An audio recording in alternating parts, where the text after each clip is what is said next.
Hello, everyone. I'll wait for people to start trickling in.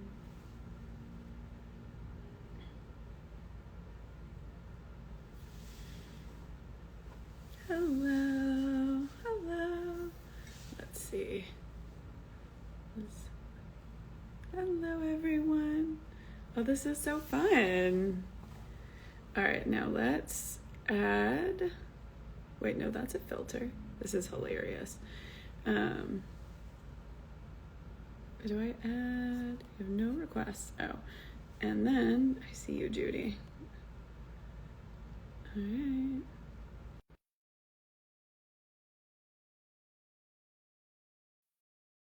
All hear me? Also, if you hear my cat, he likes to sing I'm a Lonely Boy by the Black Keys. He's absolutely fine, but he will definitely start singing the Black Keys at some point. Hi, Hi, can you Judy. hear So me good to okay? see you. Oh, I can hear you great. Can everyone else hear? Perfect. This is cool. So I'm watching everyone trickle in. How's your day been say that going? So again. you're on East Coast time, right? Mm. Oh, yeah, I can hear you just Can you hear me all fine. right? I can hear you just. Mm-hmm. Oh, good, good. Um, you're on Yes. East Coast So time, it's correct? 2 o'clock in the So, afternoon. Already lost, right? Like, but yeah. so happy. Oh, Thank you're so, thank so you for welcome. joining us. This is so exciting. I love everything about this, right? Like, I'm ready to go. Like, this is everything that I've dreamed about. Well, that's so sweet. Thank you. I'm so excited. I'm so excited to highlight your beautiful book. I will intro you now for everyone, and then we can start to get started. Oh, yes, hold it up. Oh, I have a copy as well, but we'll hold it up. Yeah, no, but hold up yours while I'm talking. For everyone who doesn't know, Judy is an author, a librarian, and an archivist. She is the author of Escape from Hurricane Katrina and the book we're discussing today, which is The ASHE Brothers, How Arthur and Johnny Changed Tennis Forever. And she's also the 2016 winner of the SCBWI on the Verge Emerging Voices Award. Yay! And we are so thrilled to have you here with us, Judy. And this book is by Judy Allen Dodson and illustrated by David Wilkerson, correct? All right, I just want everyone to see, highlight these beautiful, this book is can I so say one other beautiful. thing in my intro? Um, I, yes, I please, like please say it, please this is tell me how what I much missed. SCBWI has changed my life in so many ways, and I will forever be grateful for them. And I am also the 2023 OMA award winner as well. And And can you tell everyone what OMA yeah, stands for, just so? Oh my gosh, someone just came in and said, and she's an amazing mother. Such a pure and compliment. Thank you supposed for to say why recognizing this book is that. so important to me because I love siblings. Like I love kids. I love Mm-hmm. little bitties, the kiddos. I do this. Like I have other lives, but this one, besides me being a mother, Mm-hmm. is probably one of the most important responsibilities that I take so seriously. And that OMA award is the Out from the Margins for underrepresented uh, Okay. authors, creatives, authors, and that's that. Really, it came with a $5,000 award. So I would definitely people apply, but Yeah. That's a great I love when an award comes with not, money. not just They plaque, don't all come but with money. money, and that meant that Mm-hmm. SCBWI was willing to put the money um, to support underrepresented and uncreatives that who have been out there fighting for to get their voices heard. And so that means so much to me because this story Yeah. means so much to me, and I write for kids to be able to understand history and especially Black history. Yeah. Yeah. Yeah, and that's so beautiful. That actually leads me to my first question, which is when I was a kid, I was super cool and I would go straight for the picture book nonfictions. Like I remember like I guess I must have been probably 5 or 6, like old enough to have memories and like going up to the shelves and being able to reach. And they were on those carousels and they were Mhm. usually kind of paperback. You remember those? And I would just go nuts. And that's why I picked this because this hit me in that place of a book that I definitely would have picked up as a kid because I loved true stories. And there was something about true stories that were so inspiring to me as a kid. And I feel like the core of this book is about siblings and joy. And I just wanted to know what your guiding light was when you wrote the Ashe Yeah. brothers. And if it's not siblings, I'm so happy to hear you talk about Well, whatever it to is me, that was like the it core of was that book for siblings you. because we went out with it, when I say go out, for creatives, to go on submission with your story. And we got a lot of pushback Hmm. that they just wanted a straight bio just about Arthur Ashe. And I was like, it is important for me to tell this sibling story. Because guess what? Look, I didn't even know that Yeah, Arthur had a brother. And to know that he was willing and yeah, able to sacrifice his life for his sibling. How many? I don't know. And I think to myself, when I could do that for my sibling, but you love your sibling yeah. and so much that you don't know until you're really put in that situation if you would sacrifice your life for your sibling. And Johnny did that. And so I wanted to be able to tell kids and show kids that they all have a light inside of them that they carry to be able to help their fellow sibling, their fellow friend, their fellow family member, or any world, and change lives. Yeah. Yeah. So that was my guide. Yeah, it's such a and I also love that it's about a younger sibling protecting an older I am a younger sibling, so like that hit me and the like we always have this narrative of big siblings protecting little siblings and for me that really spoke to me of like yeah, no, I was the ride or die little sibling. I was like I will throw hands for you like you're scrappy and we don't get that. And I loved seeing that in Johnny. It just like that really spoke to me when I was reading the book of just like, yeah, younger siblings will show up. We And, will roll up together and we will not slow down. We will not think twice. We will not pass go. We will not collect $200. and I have two children myself. And so it's like that younger sibling will that older sibling Mm. and they will throw hands for that.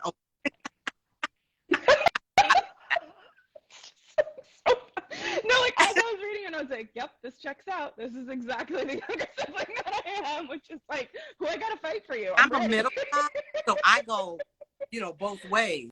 Okay, you're like holding both of them together. You're like, you don't need to fight everyone, and they're like, I And do. that way, right?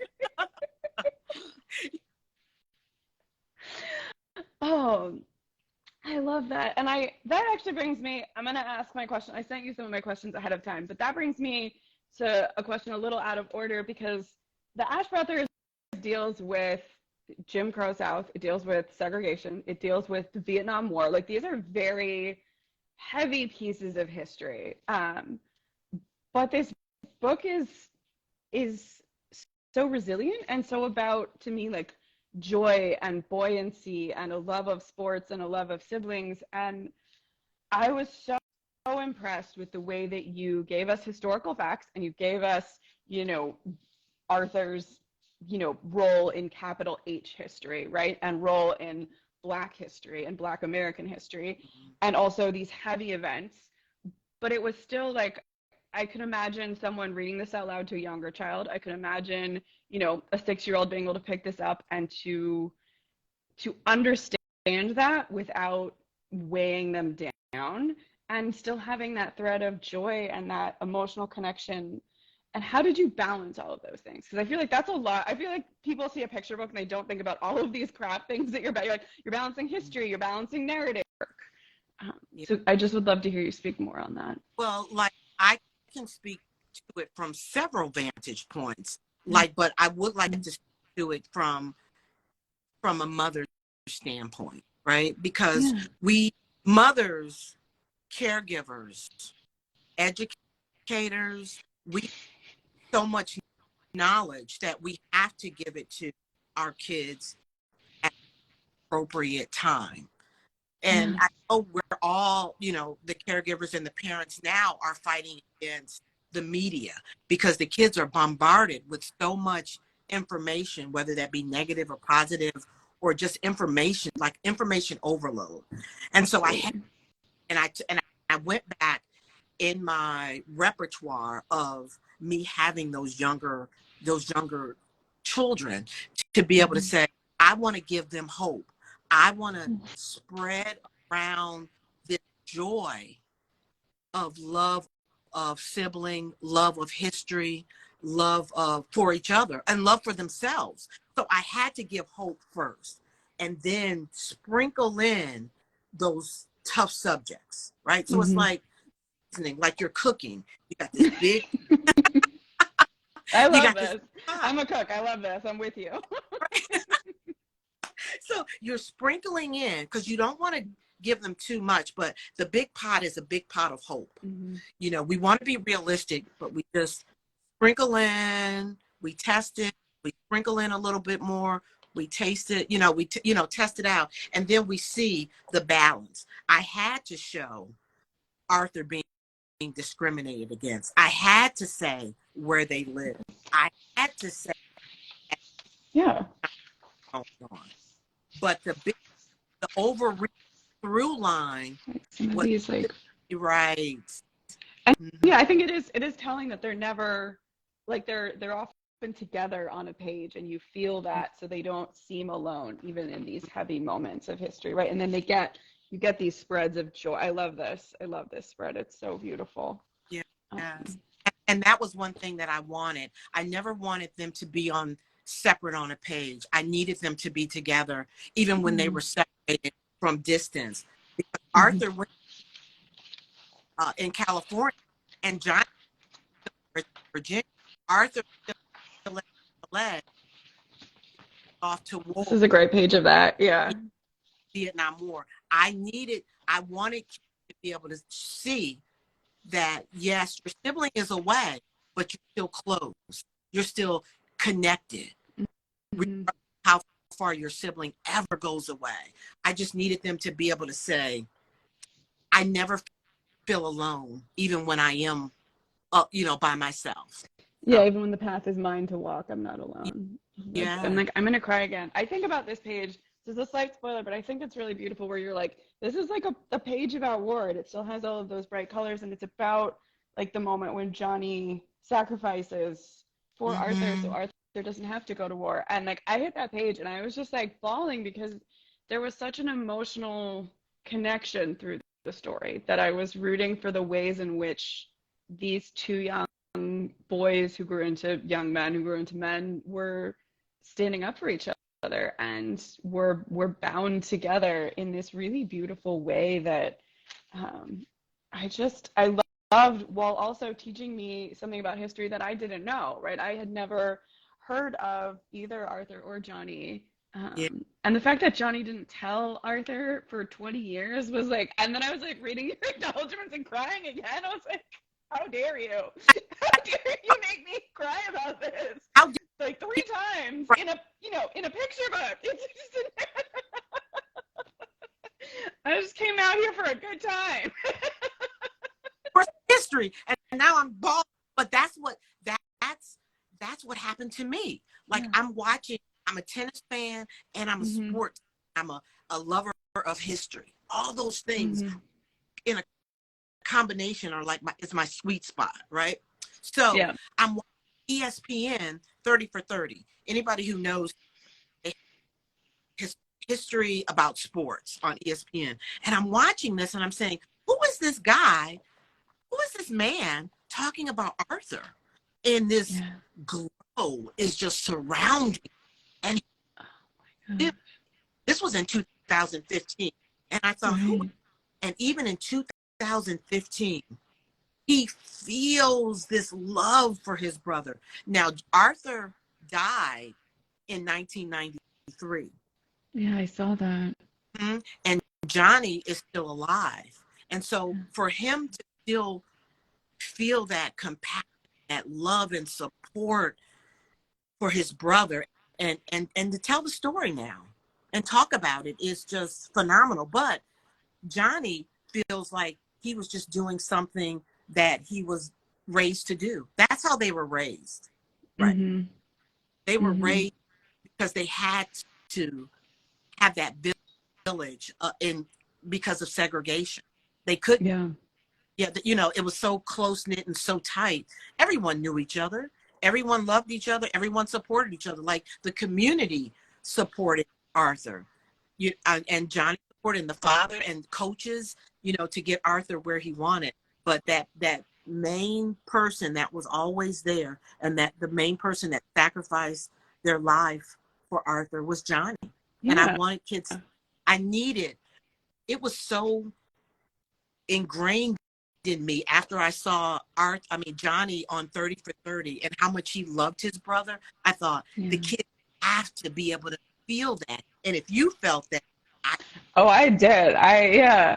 And it was such an emotional, I felt like it was such a great core to the story where like I learned something, but I think any kid that has siblings or even has cousins that are like, so like even if they're an only child, but they have other people in their community that are like siblings, like I feel like they would understand that. Like they would understand what it is to love someone fiercely and to give them that emotional hook while teaching them something. I just think is such a beautiful approach to history because it makes you understand, right? Like you have this big idea where you're like, okay, Arthur, I want to make sure that right, like Arthur wins he's the first black man to win a Grand Slam title in the US Open, and like you open with this big capital H history.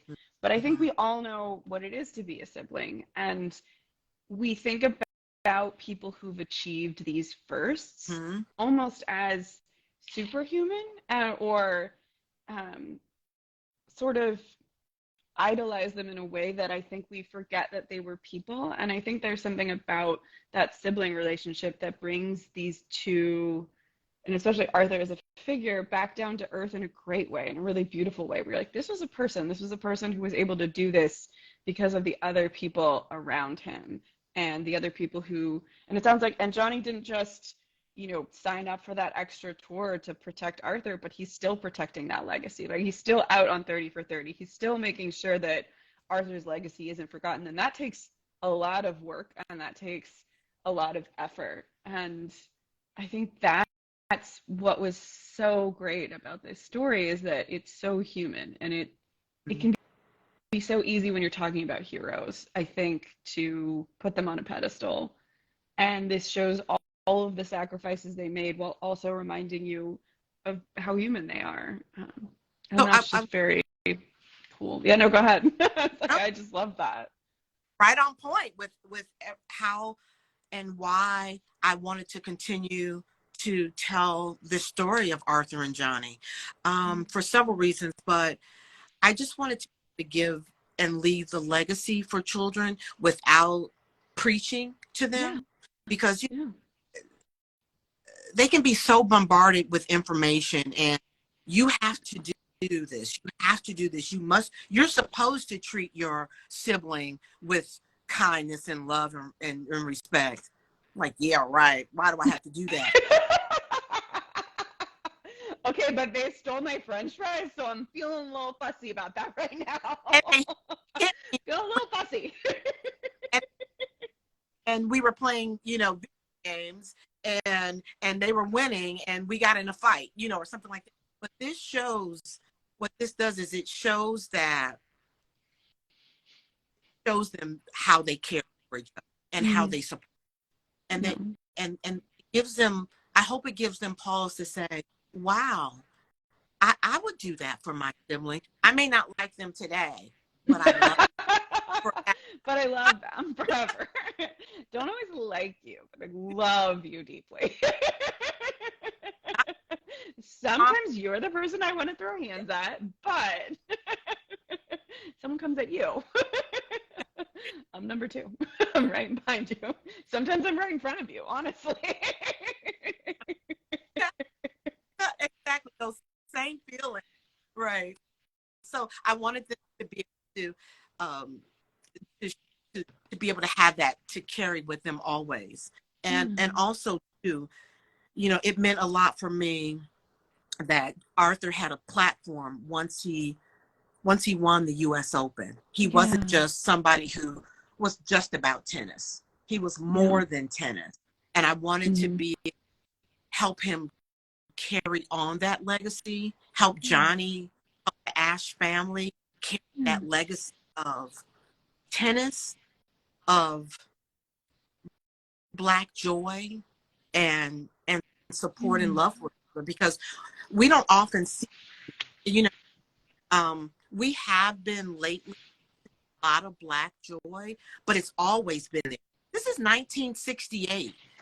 Yeah, and Has all this is a really joyful book. Like I would 100% agree that, like, yes, I cried, but I was also crying because it wasn't like quite like a wedding cry where it was fully happy, but there was just so much joy and so much love, and that was what was so moving to me about this book.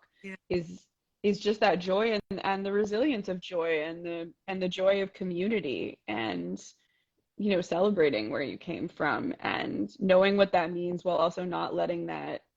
I think that was what was so amazing about both of these brothers, both Johnny and Arthur, is that there was a lot of expectation placed on Arthur, and the way that the story is told, I didn't feel like he was bogged down by that. I felt like he was supported across his community. Like there was a weight of expectation, but there was also the uplifting of support. Yes. Which you get in Johnny and you get in these like community illustrations. And I think that that's also what was here. I think this is such a great page too.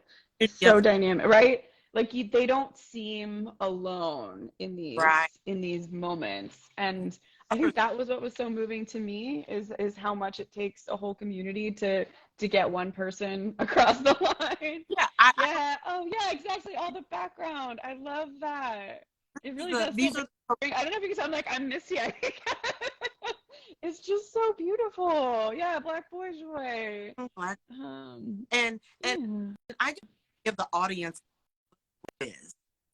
So if Arthur wins the US Open in 1968, and this is 2023, how many years has it been since Arthur won the US Open?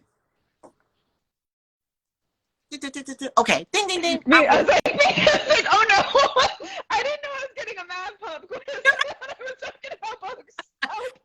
We're creative. We don't do math. We don't do math. Right. I do actually love math. I just wasn't ready. I wasn't prepared mentally. Absolute panic.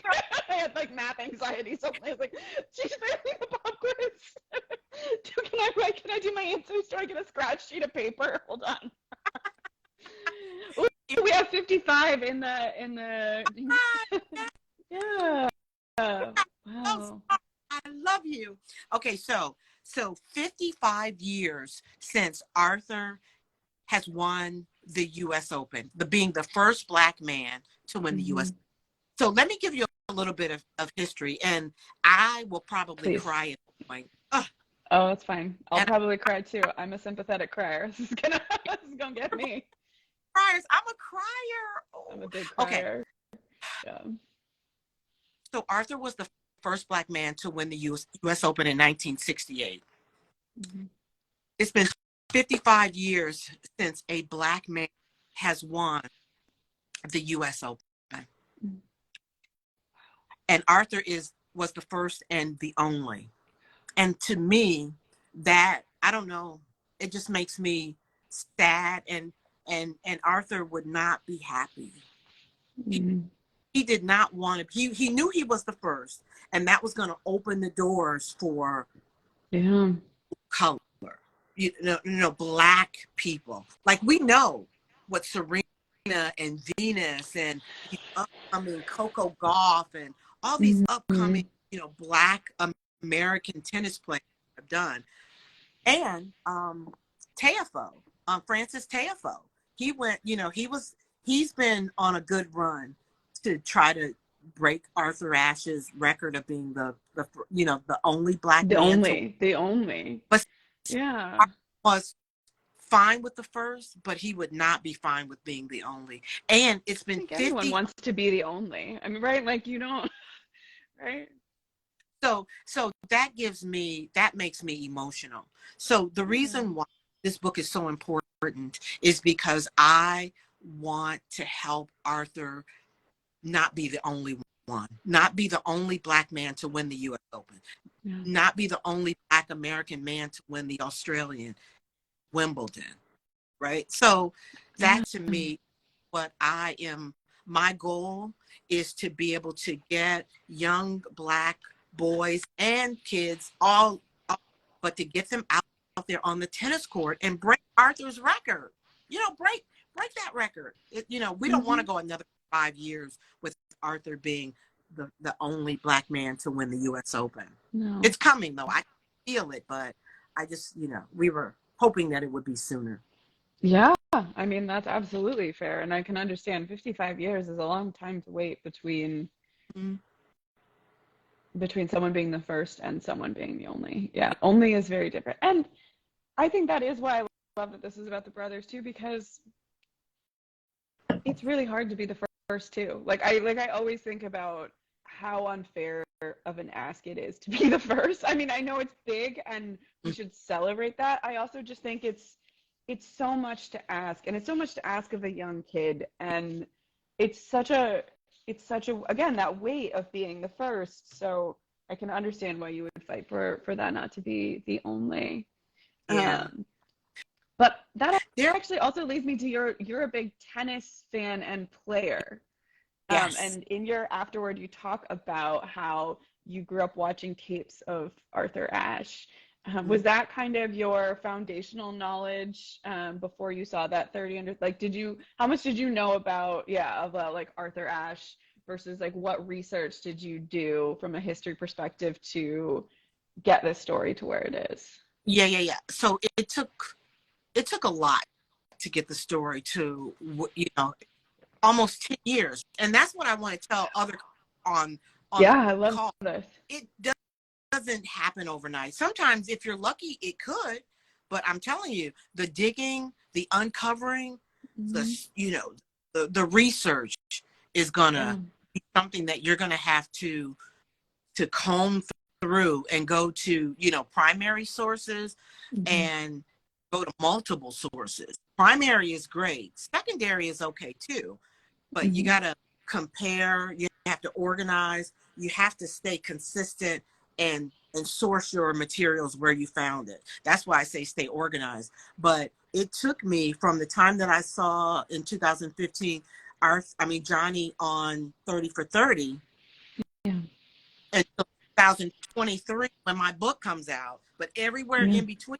to find this research. And I don't get a chance to meet me until last year. And so the book is already in at that time.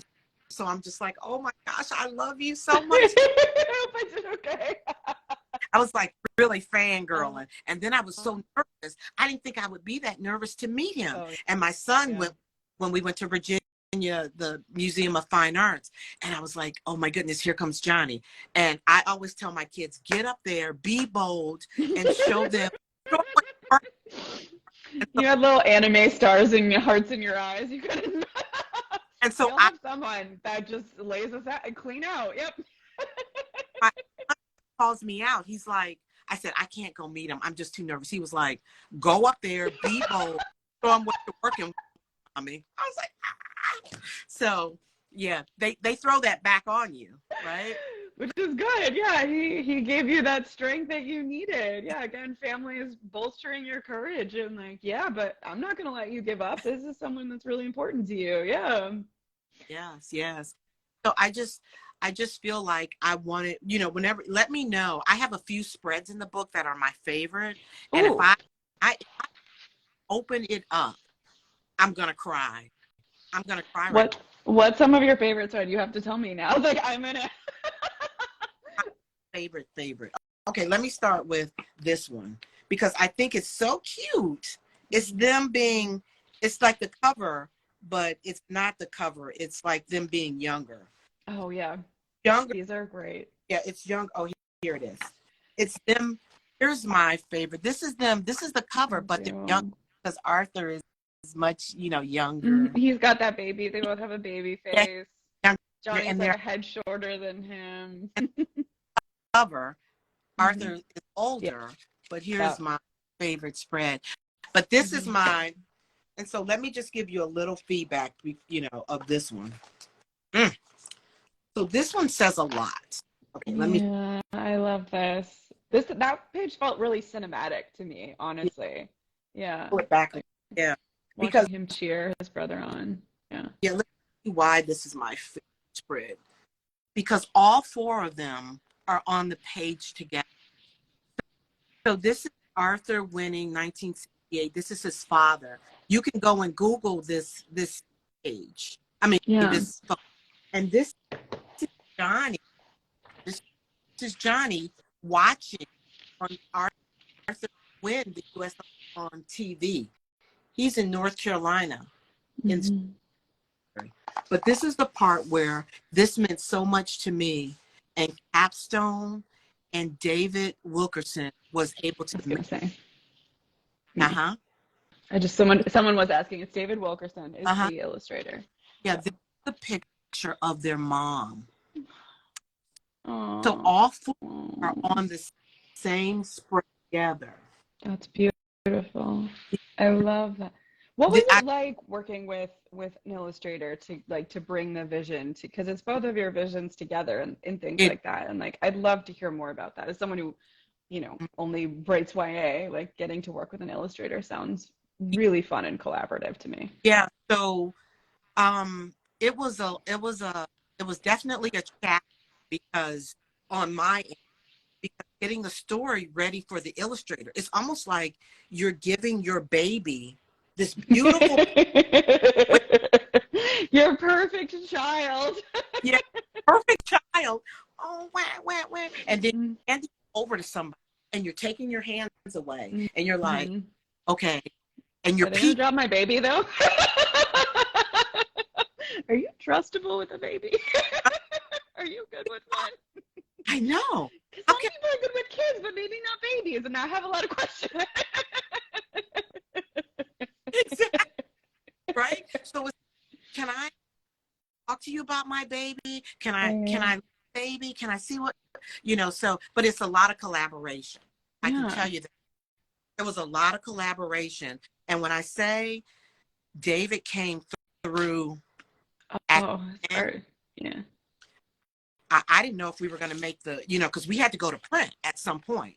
And Hmm. then I really feel like you won't have all your ideas about the illustrations right then and there. Some people come organized and say, well, this is what I would like, and this is what I like. I have to give the illustration space, right? Yeah. And it was a learning experience for me because I can be with baby. You're gonna want the best. When you're used to being just an author, I think that there's an element of being a control freak that you don't see until you have to hand it over, right? Like that's what I always think about with an illustrator is you're like, I know that you can envision some of this better than I could, but I'm still handing it over to you and trusting you, and it's no longer mine, it's ours, and that's really beautiful but terrifying. Like many things in life, That it is beautiful but terrifying. beautiful but terrifying. And then this, this vision, all of a sudden, like the moon and the sun and the stars lined up, and it was Hmm. I could actually have them on the same page all together for once and for all. And when I brought that capstone and they took it to David, was able to make that happen. I thought to Yeah. myself, beautiful. This is the most. I was so happy. I Mhm. can go in the world and I can be Mhm. happy. and I can be sad Good. and feel Yeah. good showing the world my baby, you know. Yeah. Well, and I feel And like that, David also really captured that sense of joy with all of this art, you know? Like I feel like the colors and the brightness and the like everyone's always moving, like it feels like sports are being played all across the page and just yeah, that sense of motion is yeah, so evident throughout. yeah, And so yeah, it seems like a really great collaboration and that's why I wanted to ask about, yeah, you know, learning to do that. yeah. Because And it's just so well done. so much history. Like if there's so many, what do they call those little nuggets? Those Easter eggs. It's like a Yeah. lot of Easter eggs in here too. Because Ooh. see, like our tennis balls now are yellow, like a bright yellow, green, Mhm. Mhm. but they weren't always that color. The tennis balls used to be white. In 1968, they were Wait, white. this makes me want to Oh my Hmm. gosh, yeah. So You got that in there. yeah, yeah, Yeah. yeah, yeah. And if Wow. and if you I looked noticed at, the racket shape because these are some of the last of the wooden rackets, right? yes, he played with a Yeah. wooden. Oh my gosh, look at that. That is a fun little Easter egg. Look at Look that. at that. Historically accurate drawings. Which obviously they should be, but for some reason that's really hitting me. Yeah, Yeah. yeah. So it's so many little Easter eggs that I want You to be can able really to see those. That ball flying through the air. find my school visits and tennis Hold. court. I want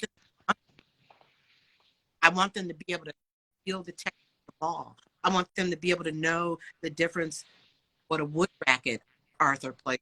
So when I go on my world tour, Mhm. um, Mhm. give those kids the Easter eggs that they find in the book. Yeah, well then it makes and I'm such a nerd that I love this, but like that makes history a treasure hunt, right? You get Yeah. to discover history for yourself and see it. And I think, you know, again, ever since I was a kid, I loved that, especially about historical picture books and nonfiction picture books and the ways they told a story that was true and that had happened and the way Yeah. that moved me as a kid. I think there's just something about it that I think changed who I am and how I read. So that's why I think books like this are so beautiful and important. And I was so delighted that you were able to join us because I really loved how thorough the history felt. Like I could tell that I was just getting the the streamlined story that you gave me off of all of those years of research, and finding out that it's in the illustrations all the way through, and that is so cool to hear about. Is there any history that didn't make it into the book that you want to talk about? I was like, can we find like where the index cards? I know you got a box of note cards or a spreadsheet somewhere.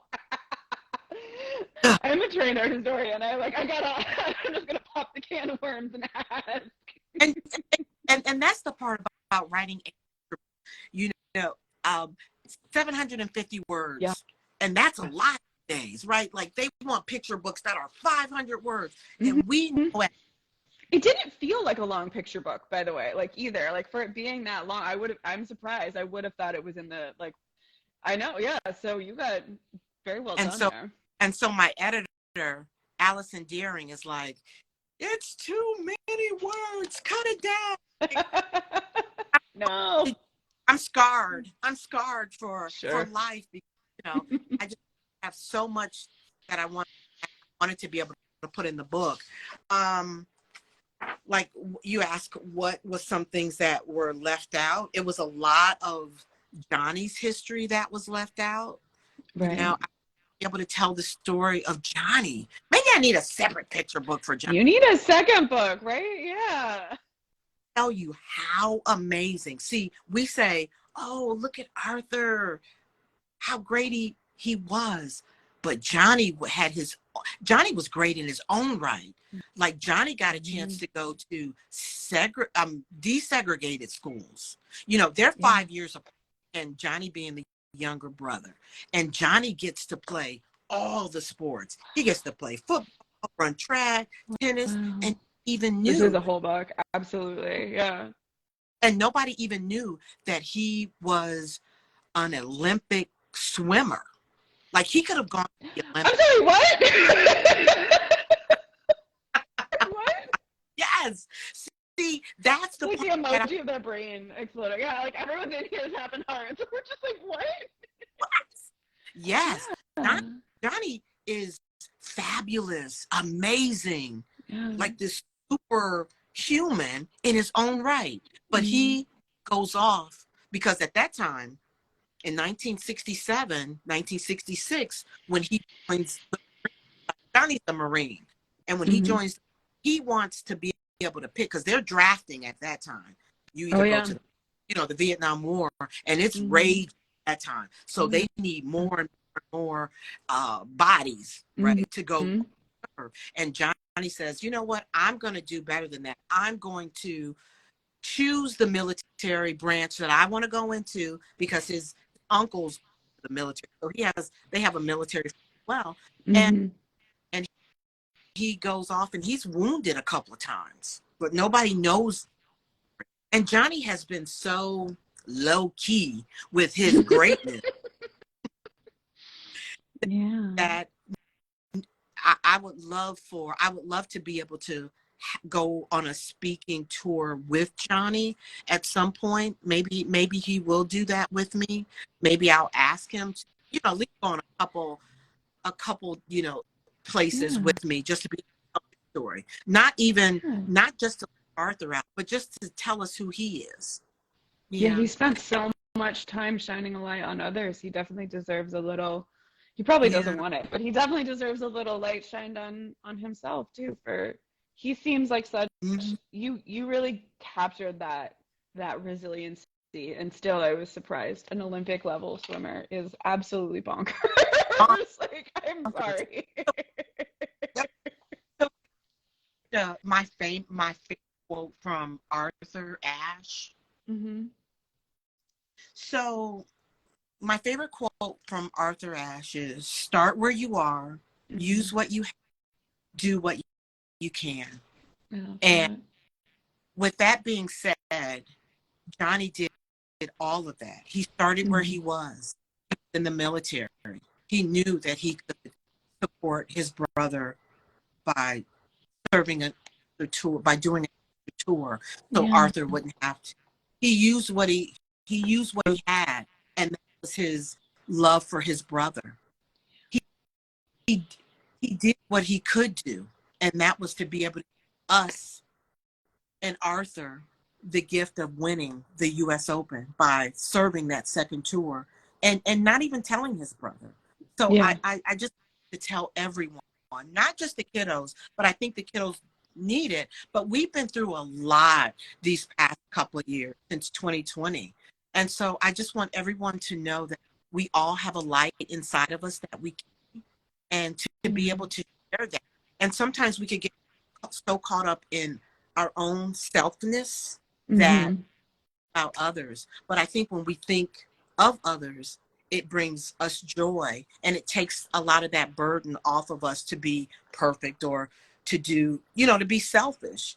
It gives us inspiration and happiness to do right for others, to give others, and that light, Yeah. you can share that light.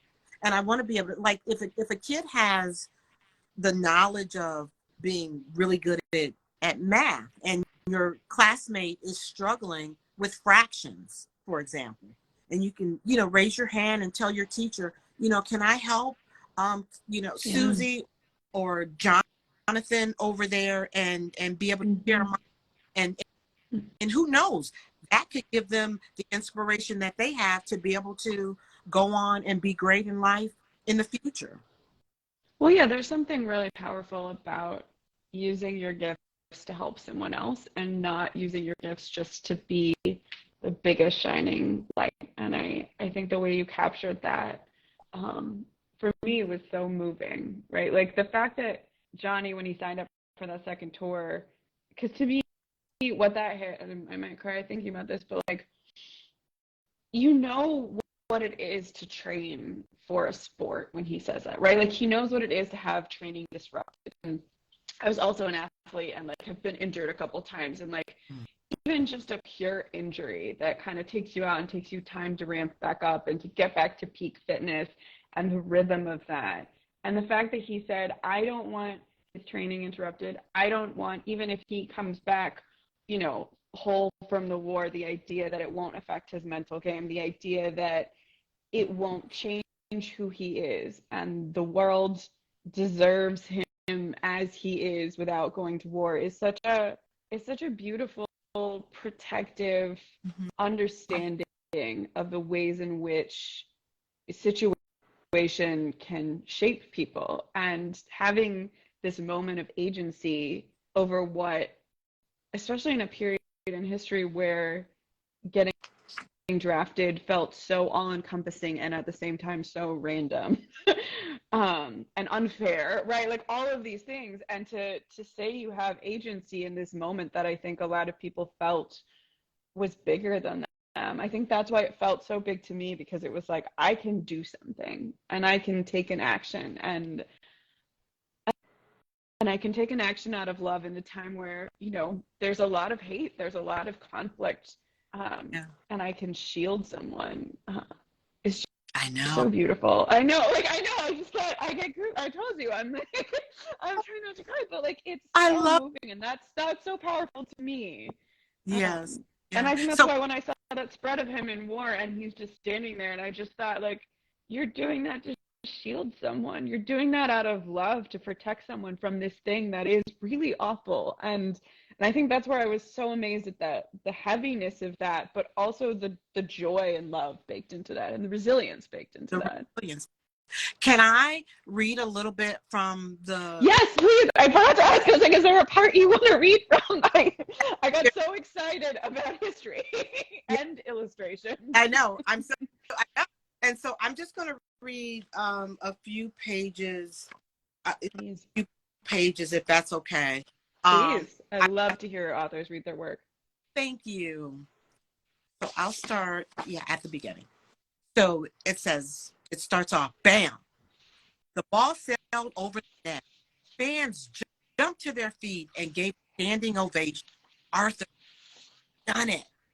He had made history. On September 8th, 1968, he became the first Black man to win a Grand Slam title at the U.S. Open. But Arthur's journey to the top of tennis, the tennis world, wasn't an easy one. And his young brother Johnny was there every step of the way.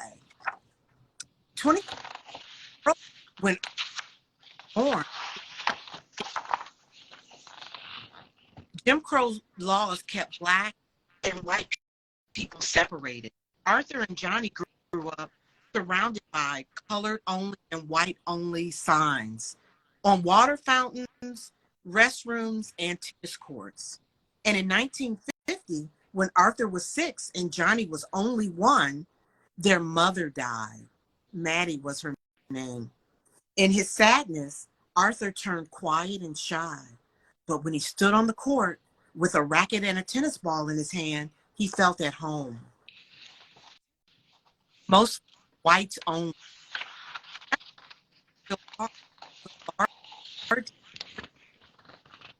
In all of Richmond, Virginia, where Arthur and Johnny just happened to live. As the Brookfield police officer, their father, Arthur Ashe Sr., protected the park and the kids in it, including his sons. For their safety on and off the court, he stressed to them always, no loud outbursts, no cheating, no show of anger, and to definitely do the right things for the right reasons.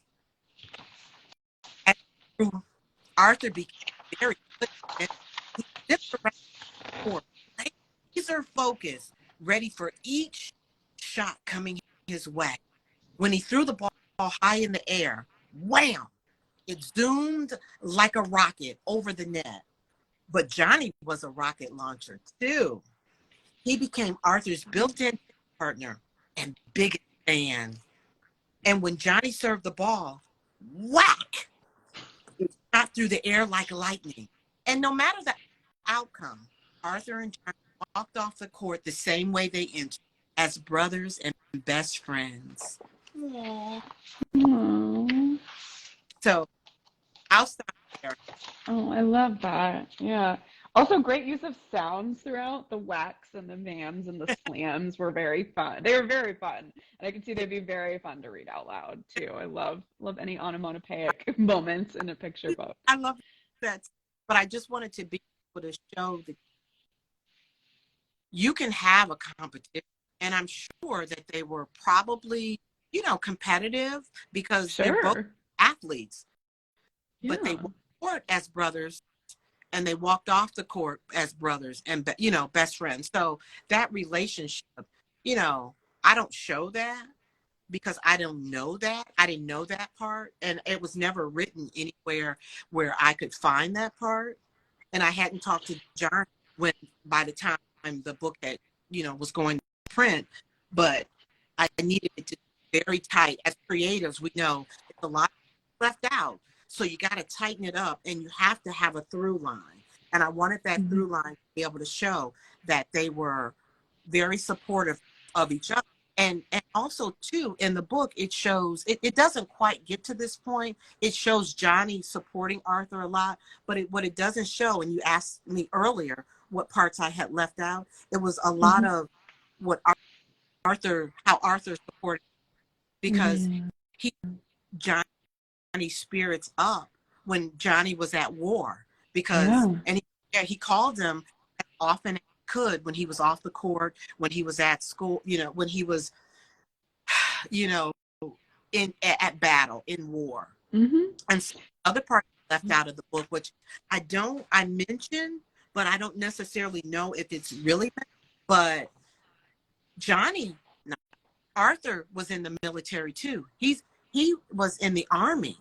And so both military veterans, they're both veterans. And so I feel like that's another point that I would like to get across too, that Arthur joined the ROTC, and he went to West Point, and that he was in the military as well. He didn't go to war because, of course, Johnny wouldn't let him go to war.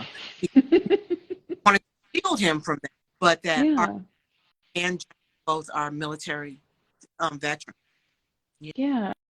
No, and I remember that from the page, and I felt like saying that he joined ROTC, at least for me as an adult, really, the lingering threat of war felt very immediate to me, and I knew that was not going to go away, especially when we're talking about really the height of the Vietnam War and the height of the draft and young men being sent off to, and it was a very harrowing war, like a very dark, not that any war isn't dark, but there's something about the Vietnam War, I think, especially in our sense of American history, that fighting in the jungle, that I think we kind of have an understanding of how deep that darkness went. Yeah, but can I also quiz the audience as well to ask them? Please. Another quiz. Please. I love it. Just don't ask me. I'm the host, not the audience. Okay, so do you know how long the Vietnam War lasted? Ding, ding, ding, ding, ding, ding. I actually remember the dates, so I'm not going to spoil this for anyone. Answer. Let's see if they answer. Okay. Okay. So has anybody answered in the chat? I'm waiting. Sometimes they take a second. Sometimes there's like a little lag on my end, so I'll let you know if it pops in. Okay. Because last time we got so because the reason why I wanted to ask that question. Oh, we have an answer that's 20 years. 20 years. Okay. So the reason why I wanted to ask that question, because I wanted the audience to know, or just to ask themselves, how long did that war go on, and why did it go on so long, and what did that mean? So yes, 20 years would be about right. Someone Googled it. They were like, actually, the second guess said 20 years, and then they said they Googled. But the first one didn't say that. Yeah. It was a long war, and it ended the way that we wanted to end. And there was a lot, but in between, the highest death rate, I think, for the Vietnam War was that 1960. And Yeah. so No, it it, really was the peak. Yeah. it was a peak, and Johnny did not want Arthur to do that. And just like you said, it was dark, and it was in the jungle. Mm-hmm. It was Yeah. unnecessarily long. And Yeah. so I was thankful that Johnny was able to go in and come back out alive Yeah. and give us. Yeah. No, I was too. I mean, yeah, because it's and come back out with so much resilience and joy. Again, that's so beautiful that to hear that Arthur helped give him that. Um, all right, we're at towards the end, and I'm gonna see. I have one question. You can ask a question. So this is my first time doing this. There is a question box in the SCBWI stories. That's somewhere you can drop a question. I think you either need to load it on a different device or leave the live and come back. But I have one in here. Oh, Mhm. wait, no, it says no questions yet, but oh, yes. And this is from Dylan Dodson. What made you decide to write the book? Oh, well, what made me decide to write the book was that I wanted to leave the legacy for the kids. Like, you know how sometimes as scholars and educators or historians, the information way up here and it's so scholarly. I wanted to Mm-hmm. leave this beautiful book for the young children and always be able to give them hope and to let them know that everyone light inside of them to share. I love that. Everyone has a light inside of them to share. That's a beautiful, beautiful message. Thank you. Yeah. Just double checking. Is there anything we didn't get to talk about that you Mhm. wanted to share about this I, book?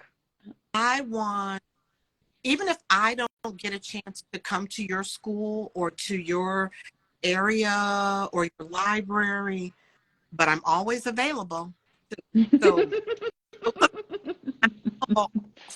and on my website, which is under construction, but I'm working on it now with my website developer. But I want to leave a legacy for Arthur Ashe to be on the court, not but to get them healthy and exercising, but to also learn the history of tennis and to break that record. Somebody break that 55-year-old record.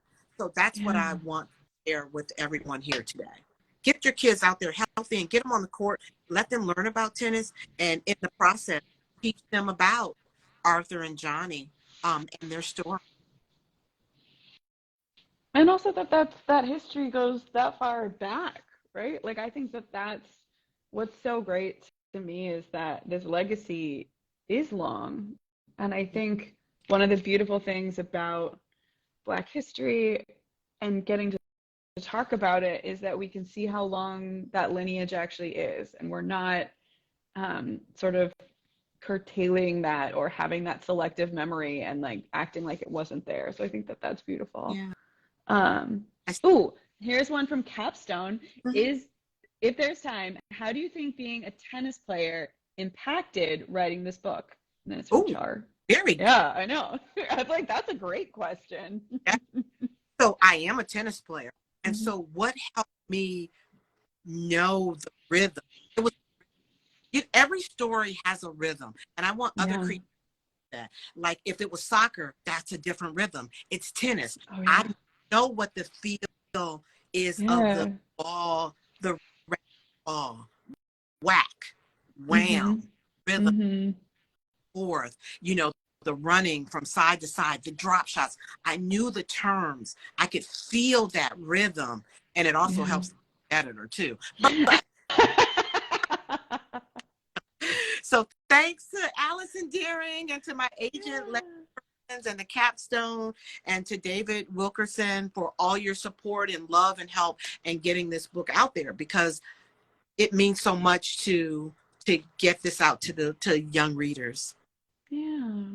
And it really does, now that you say that, it does have a tennis Mhm. rhythm. I did grow up playing soccer and other big field sports. And when I think about even where the words are on the page, they definitely kind of moved Mhm. across. And there was this sense of rhythm and back and forth. And then there was a staccato where we're kind of up at the net and it's frenzy. And then we go back to the long game. And I really felt that now that you said that. So thank you for Capstone for asking the question. Thank you for that beautiful answer.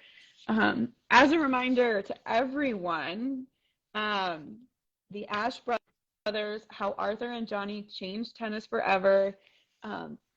We have Judy, Allen, Dodson, and then we have David Wilkerson as the illustrator. I know it's backwards, so it's really hard to see. But this is a really beautiful book. It is such a great picture book, nonfiction about history, about Black Boy Joy, about sports, about the ways in which we can love our siblings, and about the sort of resilience of love in the American story, which I just loved. So thank you so much, Judy, for joining us. And thank you for everyone who came to the live. I am going to do my best to save this, so no one's comments come through, but you and I will be saved, Judy, and then hopefully we'll have it up on the SCBWI real soon. That's great. Thank you so much for having me. Thank everyone for You. joining. Thank you. All right, bye everyone. Have a great rest of your week. Thank you. Thank you.